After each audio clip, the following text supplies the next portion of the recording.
Welcome, everybody, to the Sleeper Wire Show. Professor Chris and Sven back with you this week. Sven, how's it going, man? It's going good. I'm excited to our topic tonight. It's a good one. It's a good one, but I'm excited. Super Bowl week. I like how you're just like, it's going good. Yeah.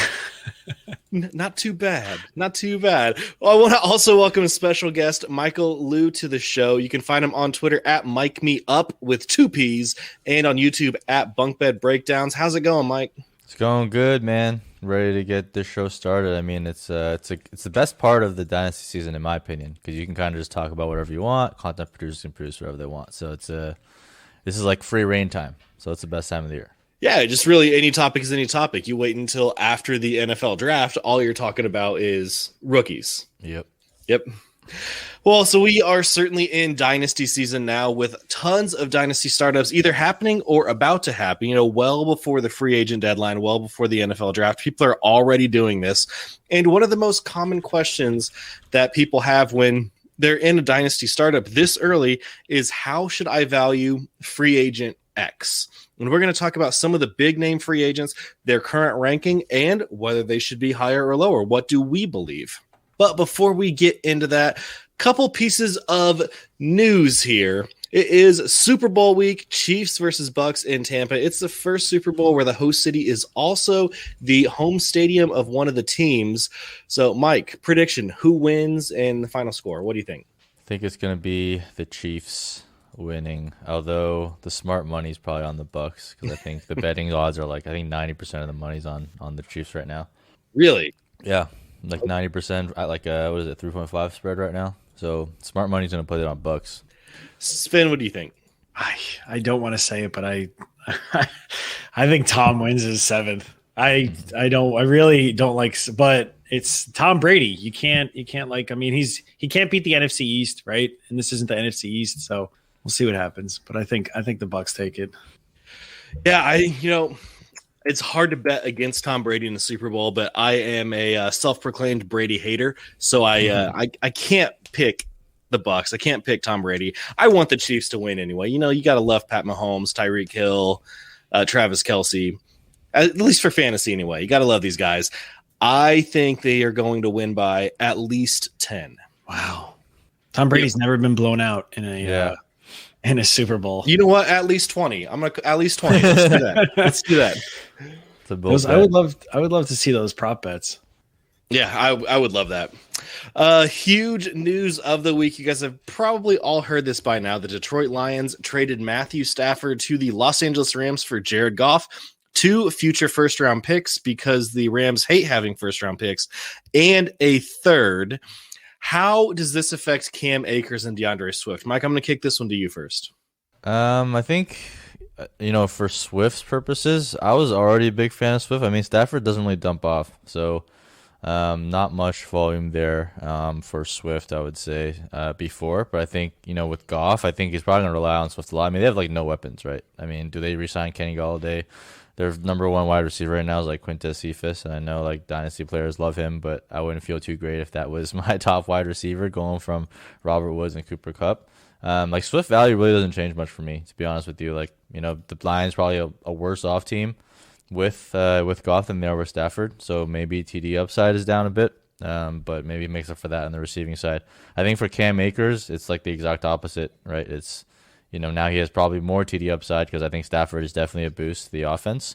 But the concern with Akers that I've always had is we haven't seen him really get too involved in the passing game, the receiving game yet. So we'll see what happens with Stafford there. But I did see a chart that got put out today, and it was I don't know if you guys saw it. I think it was by Ethan, one of the analytics guys.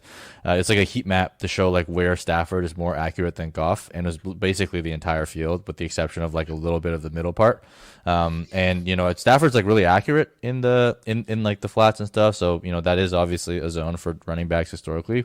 We just got to see if McVay actually dials back the plays that he had for Gurley, prime Gurley 2018. 2018, where they would like dial up a ton of screens for like a really athletic running back, which is exactly what Cam Akers is. So I'm interested to see how the offense changes with Stafford at the helm.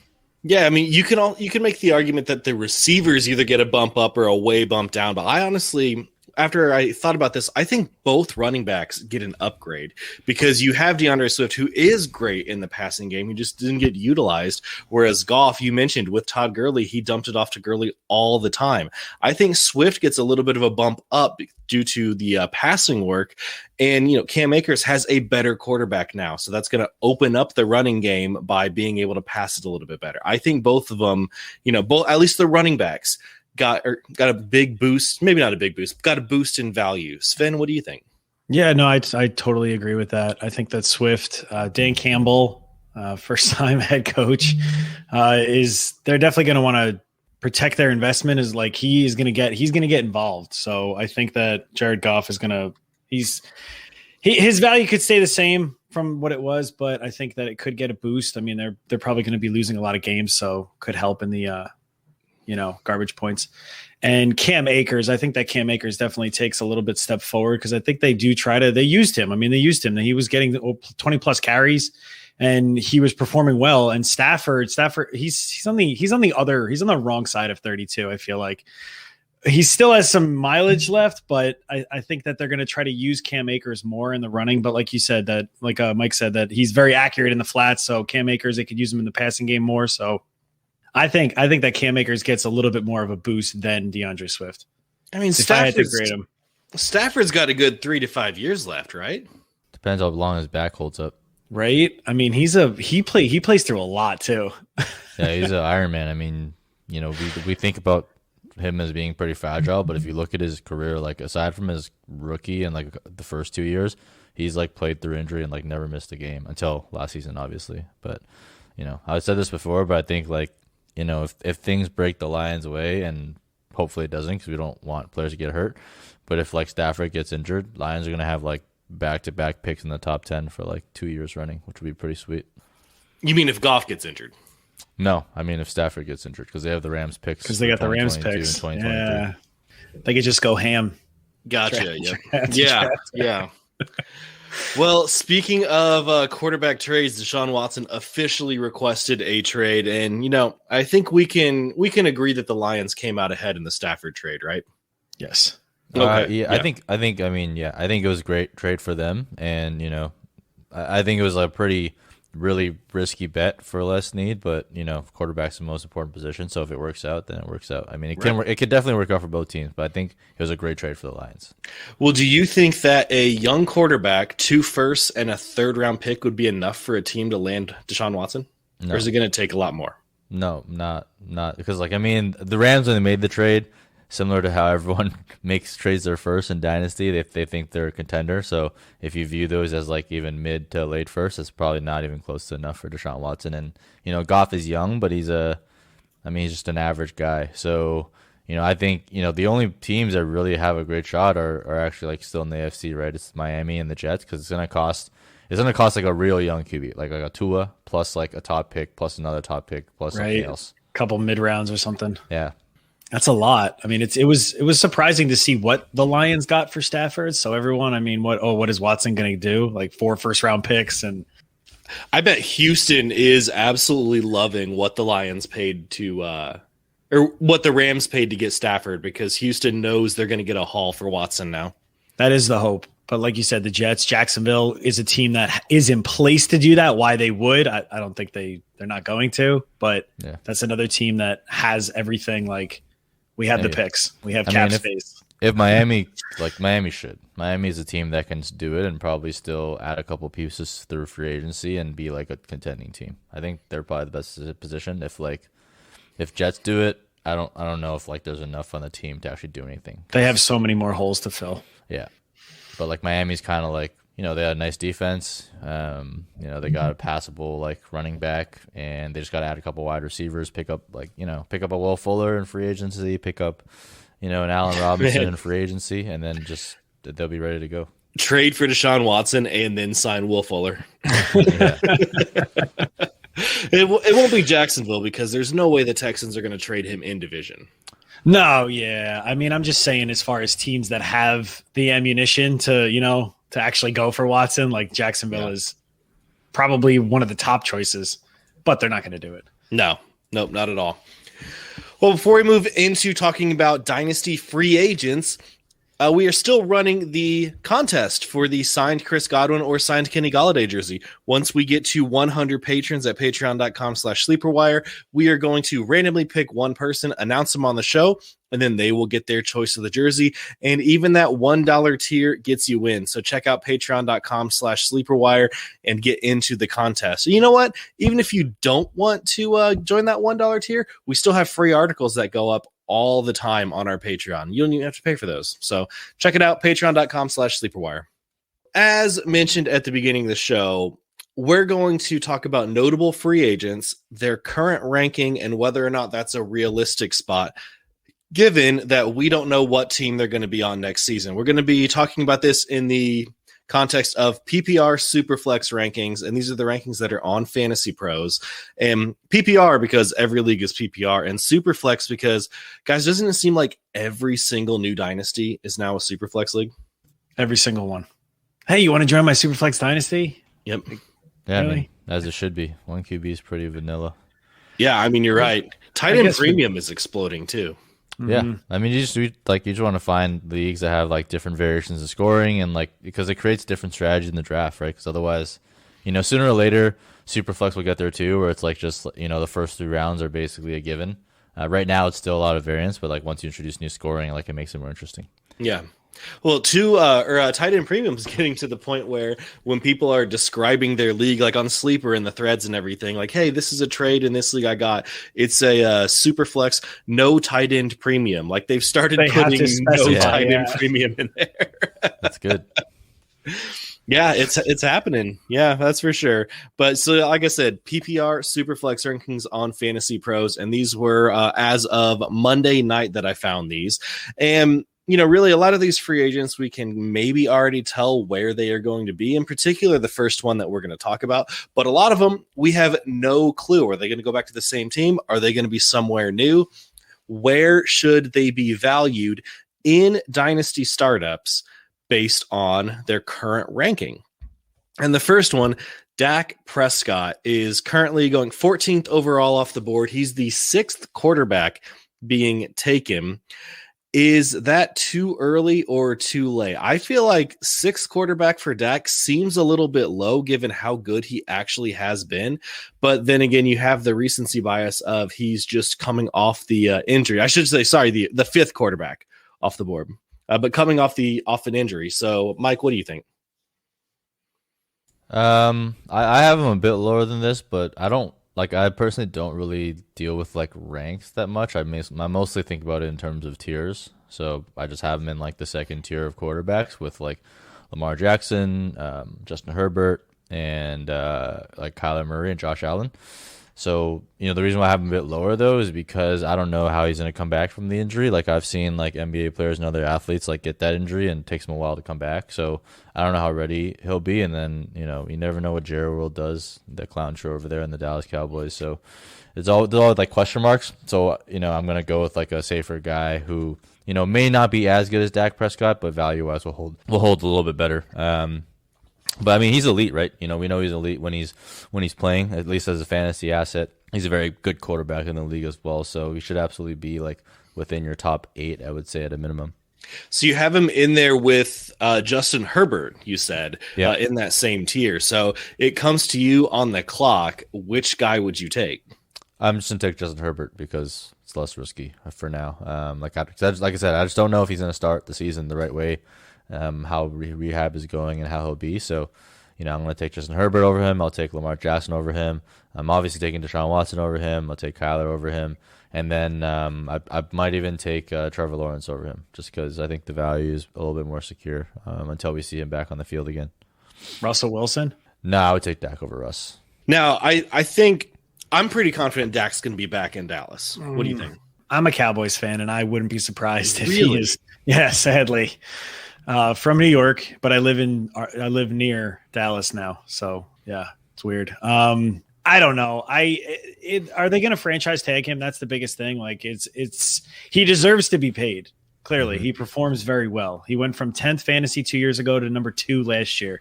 And I mean, Lamar he was in his own category. So Dak absolutely dominated. He is a very good quarterback. I think wherever he goes, this ranking, I would take him as a 6th quarterback off the board.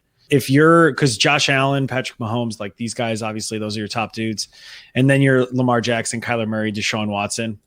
I would probably take him over Lamar and Kyler. I know that sounds a little crazy, but if he's healthy and he's actually back, like Mike was saying, this injury could be tough, but he is a young, sprightly guy. So hopefully that he's got that in his favor.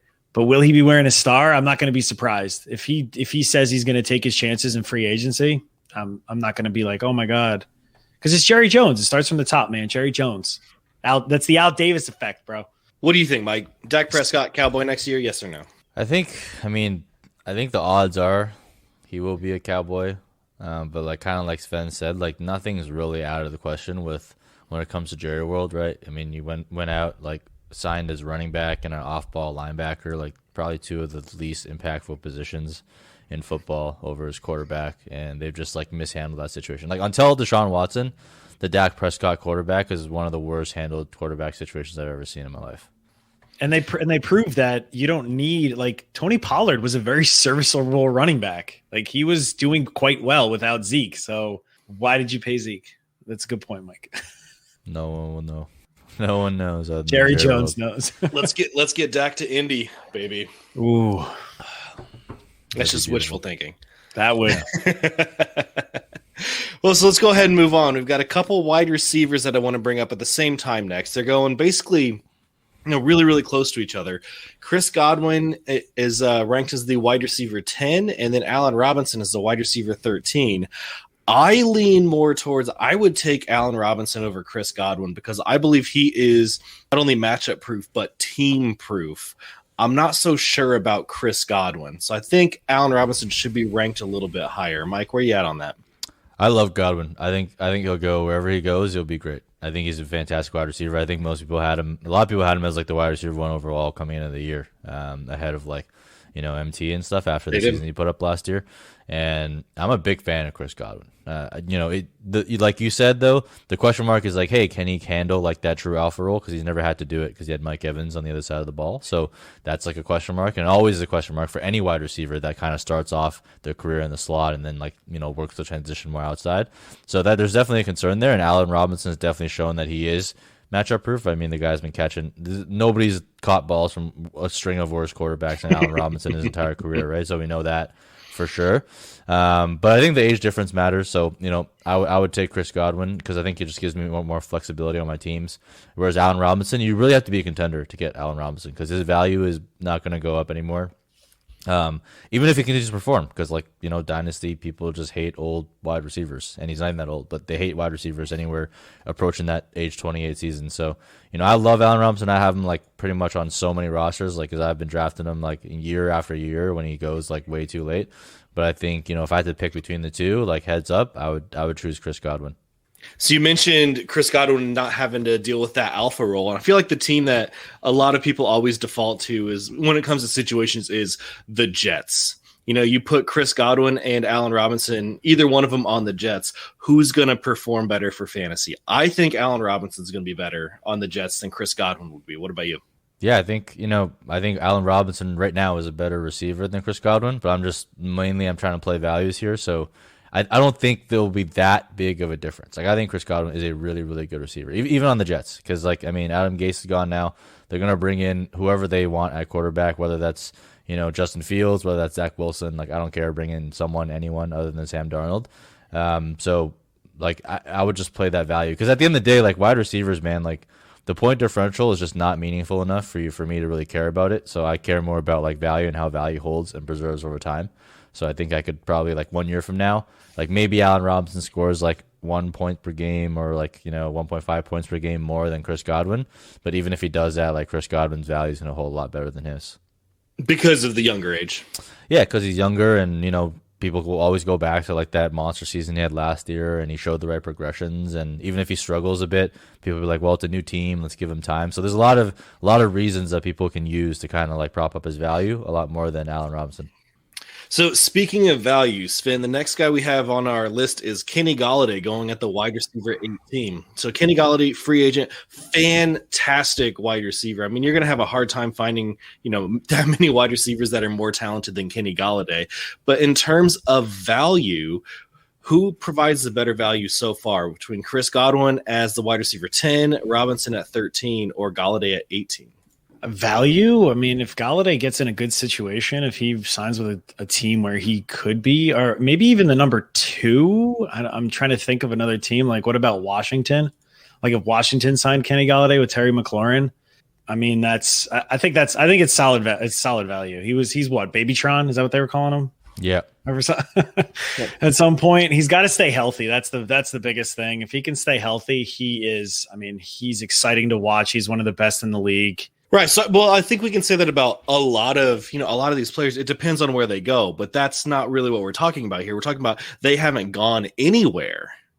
Are they worth where they're, being ranked right now, not knowing where they're going to be? I think that's right. I think that could be right for Kenny Golladay. I wouldn't because once he lands, then I think it could go up. Like it's gonna escalate a little bit. What about you, Mike? Where you at on Kenny Golladay? That seems honestly, that seems high based on what I've seen, like wide receiver 18. Like the other thing is like, you don't know with these like ADPs this early in the season, especially from like fantasy pros, which is mostly like more like a redraft thing. I mean, if you look, I looked at DLF the other day, I think Kenny Golladay was like wide receiver 28. So it's probably a pretty big gap. But I think, he'll be a good value. He's a good wide receiver.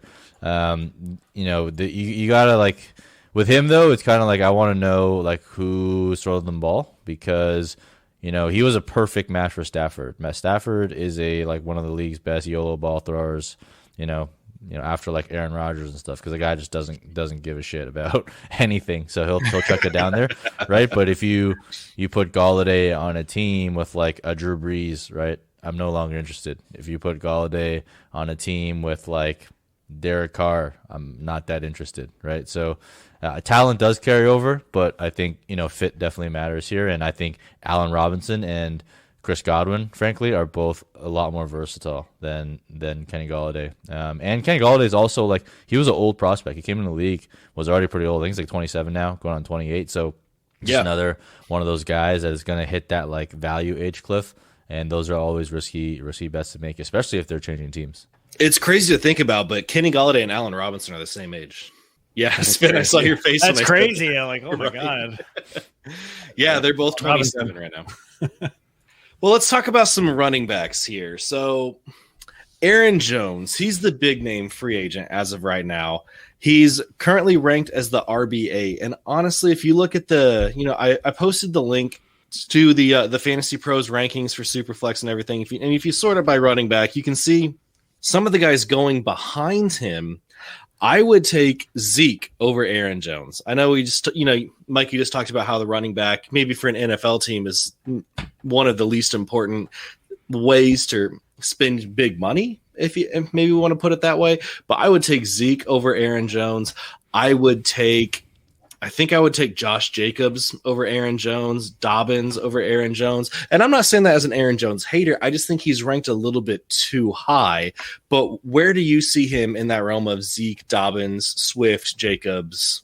Yeah, I think, Aaron Jones is I love Aaron Jones. I've been an Aaron Jones stan since, his first year in the league. So, but now I'm at a point where I tend to avoid investing too heavily in running backs during this time that are that have risks to them because they're the most I guess I would call it volatile price at this time, right? Because nothing craters values like draft and free agency landing spots for running backs, and honestly there is no better spot for Aaron Jones than Green Bay Packers. So if he doesn't sign with the Green Bay Packers, in my eyes his value goes down. The only spot that comes close in my opinion is San Francisco 49ers, because I think he's a really good fit for Kyle Shanahan. Aaron Jones is a one cut and go type guy, and I think Shanahan could really use an asset like that with his running scheme. So I think that's an interesting spot. But other than that, he's a little bit on the older side, and you're just like, it's very unclear to me what is going to happen. I think RB8's like too high. Like, I value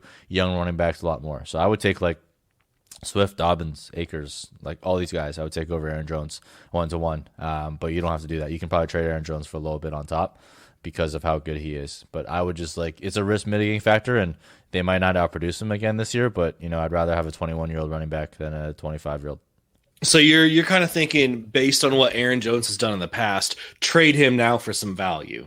Yeah, I would trade Aaron Jones. I always trade, like, looking for offers for like these types of running backs to either get like other younger running backs or like young wide receiver talent during this time of the year, because like wide receivers, quarterbacks and stuff, and good quarterbacks, not shitty ones, like their values are a lot more insulated than running backs.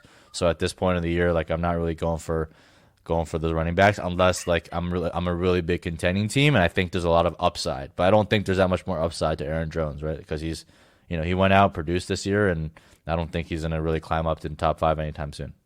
What about Aaron Jones or Antonio Gibson? I would take Antonio Gibson. Yeah. Okay. Sven, where you at there? Yeah, I would go Gibson on that one. All right. He's on the team. Aaron Jones, he's a free agent. So the next running back, we've got Chris Carson, who is currently 67th overall off the board, but he's ranked as the RB22. And I know this is Dynasty, and he has had some injury issues. And I should have looked this up. How old? He's only 26 years old, so he's not, up there yet. But RB22 seems a little bit low to me. Sven, where are you at on Chris Carson? I like Chris Carson. He's still young. I really think Seattle needs to re-sign him and actually use the running game, which Pete Carroll, they tried to stress the past, few years.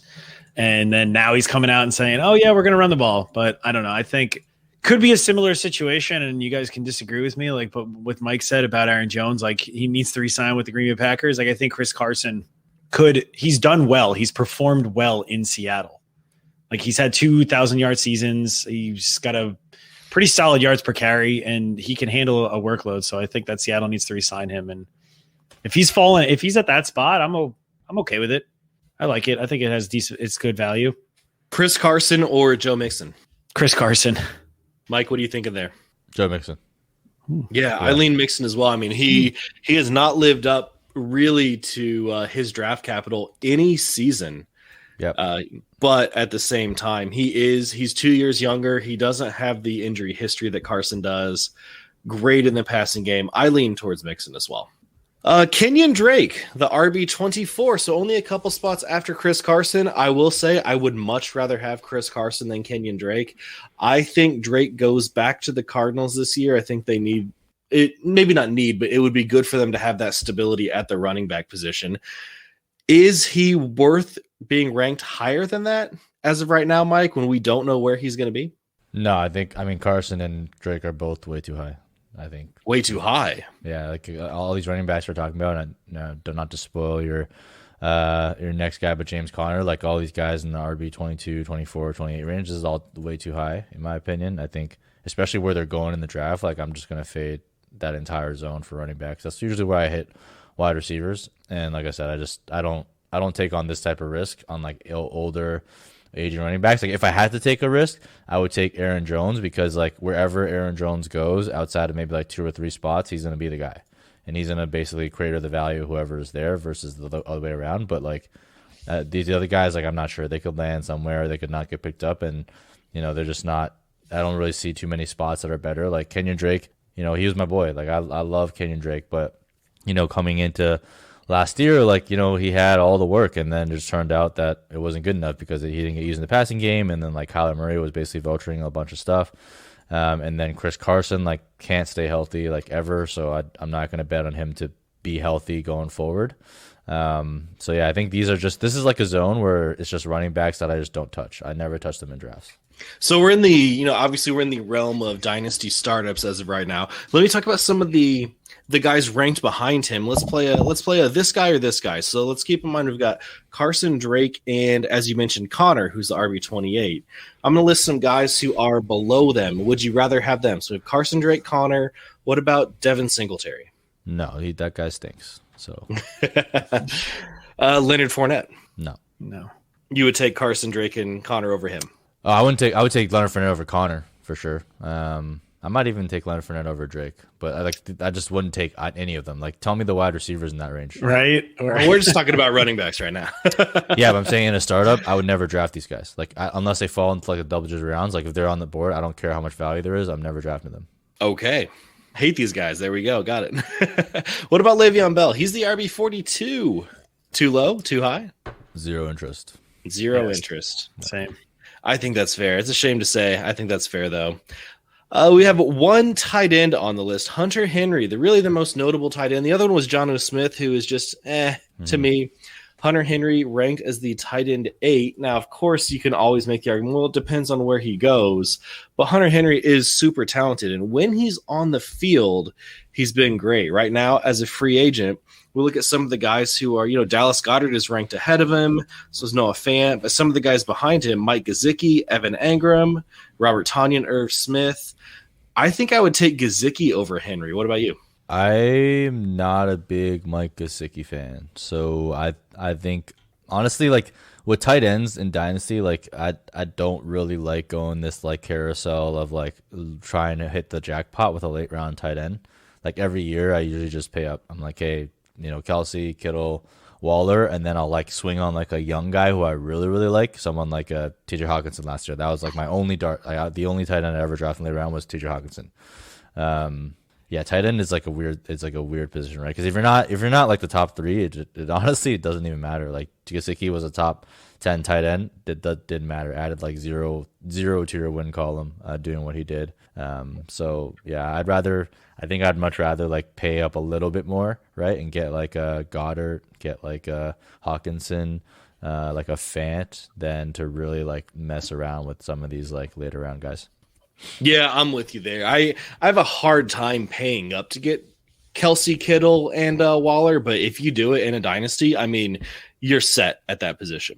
Let's move back to wide receivers here. Will Fuller. So we did talk about him a little bit earlier in the context of if the Dolphins trade for Deshaun Watson and then they sign Will Fuller, well, they've got that connection back there again. Wide receiver 35, which, if he'd stayed healthy for his whole career, then I think this would be too low. But he's only 26. So he's going into his 27-year-old season. Still huge upside for Will Fuller. Uber talented. Is being ranked as wide receiver 35 sort of a product of injury, or why does it seem like it's so low? It seems low because it's dope. I mean, there's dope wide receivers, man. The wide receiver runs deep, and it's why you don't have to go wide receiver that early, because you can get guys like Will Fuller as a wide receiver 3. You can get guys like Robert Woods as your wide receiver like 2, cheap. Like the wide receiver is just deep. I mean, I rank my wide receivers out, and it seems disrespectful. It's like, oh my God, it's wide receiver 30 something. It's a wide receiver 3. But when you look at all the guys ahead of him and where he's going, like I think that late 20 to 30 range is like a big freaking bucket of like the same guys you could swap out for one another, and think it's a fair ranking. And you just don't know where he's gonna go, so it's like just always a question mark. But I like Will Fuller, but like here, like Will Fuller's wide receiver 35, right? He's going 87 overall. He's going behind Kenyon Drake, behind Chris Carson, close to like James Conner. I would take him over all those guys like easily. So if you can like take a Chris Carson and flip him for a Will Fuller plus a piece, like that's a money move. Like these are talent follows wide receivers, and granted, he hasn't been healthy his whole career, but it doesn't matter, because when he's healthy, you put him in your starting lineup, and when he's injured, you take him out. So I only care about points per game. I don't really care that much about people finishing full seasons. Now, when it comes to your strategies, you've mentioned several times about flip the running back. Mm-hmm. Are you one of those, like, as you try to trade your stud running backs for the future, for picks or for younger running backs? Like, would you trade Christian McCaffrey? Christian McCaffrey is the one running back that I don't really trade if I'm a contending team, because I think the advantage he gives you is too big, and I don't care how long he lasts, but if it's 2-3 years, like that's my best shot at a championship. Outside of him and maybe Barkley, because I'm buying Barkley right now, yeah, I'm always open to trade. Like I have Dalvin Cook in a lot of leagues. I'll probably look into move him to see if I can trade down and get younger and get another asset. So yeah, like Derrick Henry, all these types of guys, I feel like, can they continue to ball out? Yeah, of course. But, I'd rather just kind of trade down to one of the ones in the 2020 class I really like, and then get another fire, like another second and a late first fire on one of the wide receivers in the class. So if you have Derrick Henry, you could maybe say Swift in a first. Would you do that? I would take Swift over Henry 1-1. So if someone gave me a first on top, Really? I would Okay. take that pick so fast. Yeah. What about Dobbins? Yeah, same thing. I would smash that. Okay. All those. And any of the 2020 running backs plus a first for Derrick Henry, I would get an auto accept. Sven, what do you think about that? Because I feel like people who have Derrick Henry are going to think that that's not enough for him.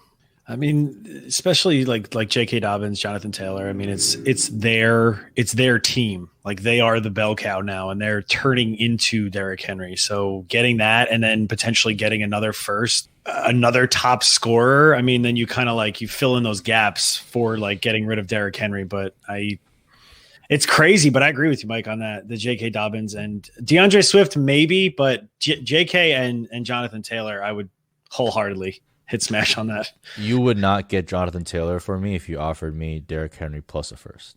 There's no chance. I pulled off a trade for Jonathan Taylor in I think it was early November or late October. It was during that stretch when he was doing pretty poor. Yeah. I sent, and this was when the Rams had nobody but Malcolm Brown. I sent DJ Moore, Malcolm Brown, and a first for Jonathan Taylor and a third. Turned out to some people, you way overpaid for him because he wasn't playing well, but turned out pretty nicely. Yeah, I have a lot of Jonathan Taylor. I think like after CMC, it's like him and Barkley. Yeah, if we here in Fantasy Pros for the Dynasty rankings going into this season, there are analysts, you can see them on here if you look for them, who have ranked Jonathan Taylor number 1 over Christian McCaffrey. Yeah, there's a case to be made for that. Yep, absolutely. All right. Well, next wide receiver we have here is Juju Smith-Schuster. So he's currently ranked as the wide receiver 26. What do you think about if you had to make the call, not knowing where they're going to be, Sven, Will Fuller or Juju for this year? Give me Will Fuller. Over the TikTok twin, huh? I don't know. Juju, Will Fuller, he performs. Like Mike said before, I mean, he's electric. Like he's good. He's a solid wide receiver.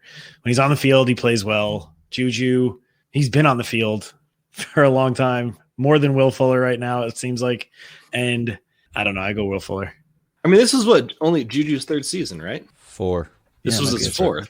Yeah, it might be his 4th, I think. His rookie year was a decent year, and then he blew up, and then he had like a down year because of injuries, and this was his 4th. This will be his 4th, right?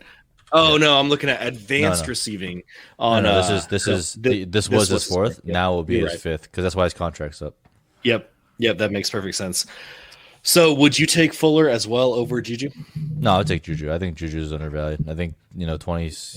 What is he? Wide receiver 26. Like the fact that he's going after Chris Carson makes no sense. Like that's just like seems like a very very easy smash for me. Like Juju going after Chris Carson. Juju's at pick 69. Chris Carson is 67. They should be like 2 rounds apart the other way. So I'm absolutely buying in on Juju Smith-Schuster. There's definitely some question marks, right? Because we saw that he can't be the alpha.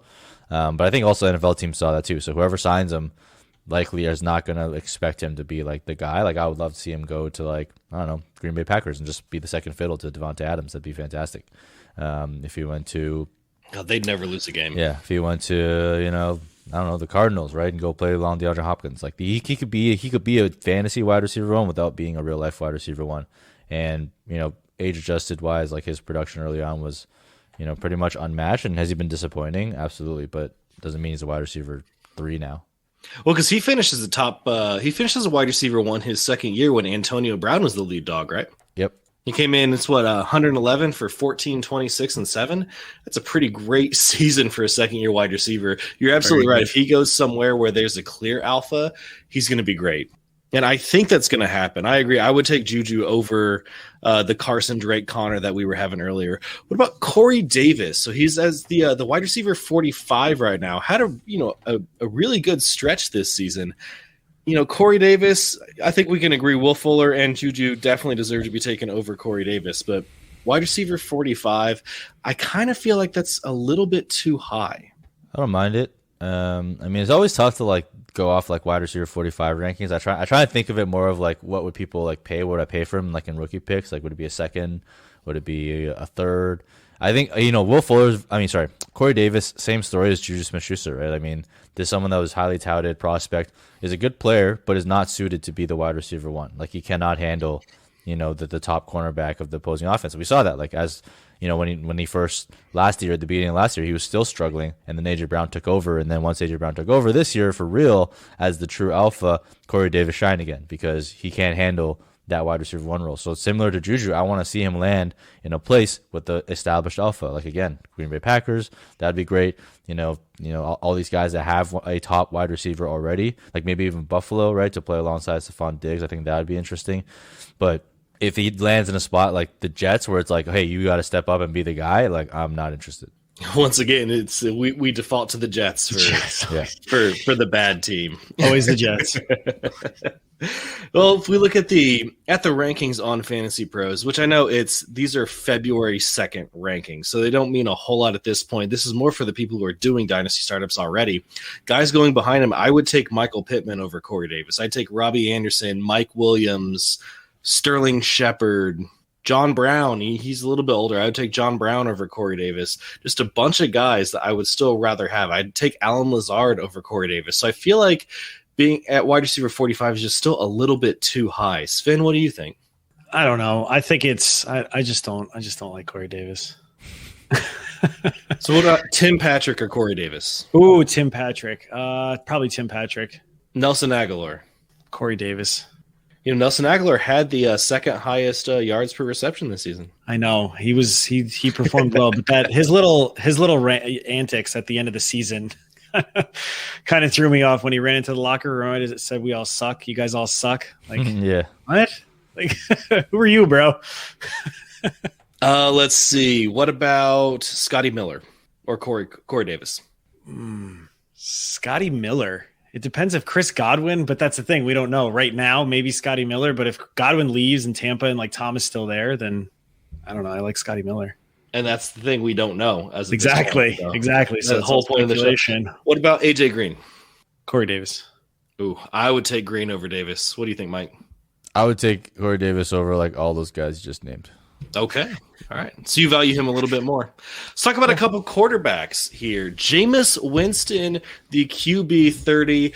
I think Winston is going to start this year. I don't know why, the Saints signed him to a 1-year deal knowing that they weren't going to be able to pay him a starter's salary when he's good enough to start. So I don't see him coming back to New Orleans. Honestly, I would absolutely love him on the Colts. They have the cap space. I think it would be a great fit. Someone who, once again, just airs it out. And I think the Colts need a guy like that because Phillip Rivers couldn't do that. His arm strength couldn't do that anyway. But I think Jameis Winston's going to be a starter. I think he deserves to be ranked higher than 30. Where are you at on him? I like Jameis. I like Jameis last year because he was so cheap. So I acquired a lot of Jameis. I'm just waiting now to see, where he goes so I can flip him. I think Colts would be a decent spot. But I think they signed him because they didn't know if Taysom Hill could play quarterback, right? That's why they wanted a backup for Drew Brees. So that's why they signed him. And he's like, he's a capable guy. So, I'm interested in Jameis because he's cheap, to be honest with you. Like, do I think he's the best NFL quarterback? Do I think he's a good NFL quarterback? No. I think he's probably like below average, but I'll just buy him. I like to buy those instances where players are super cheap, and I think there's like an event on the horizon that could just make me flip them. So Jameis Winston kind of falls in that category. Now, the problem with the Colts though is like they don't have that many weapons, right? They have, Michael Pittman and Paris Campbell and T.Y. Hilton, who's a little bit old on the older side. Alley Cox. Yeah, and Big Mo. So I think, and then they're obviously gonna Frank Reich's gonna probably rely on the run a lot more. So you're not really gonna get like YOLO Jameis. I think it's gonna be interesting. I'm curious to see where he lands. I agree with you though. I'm not sure if he stays on New Orleans. If he does, and that'd be interesting too because that'd be good for Michael Thomas and good for Kamara because we need to be saved from Taysom Hill led New Orleans Saints just for Kamara's sake. So suppose obviously we don't know where he's going. You're on the clock, let's say tomorrow morning, your time is up and you're looking at Jameis Winston versus Sam Darnold.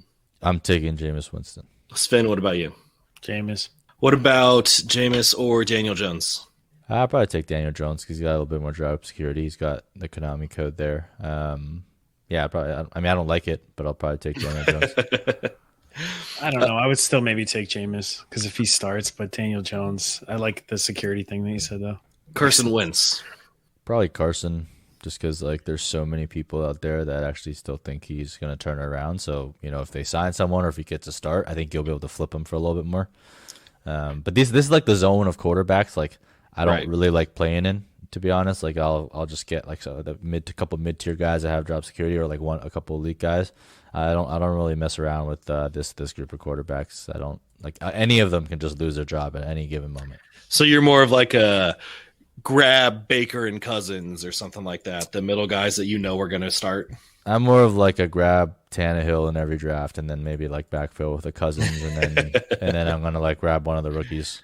Cam Newton, QB 31. Is he going to start next year? Who the hell knows, man?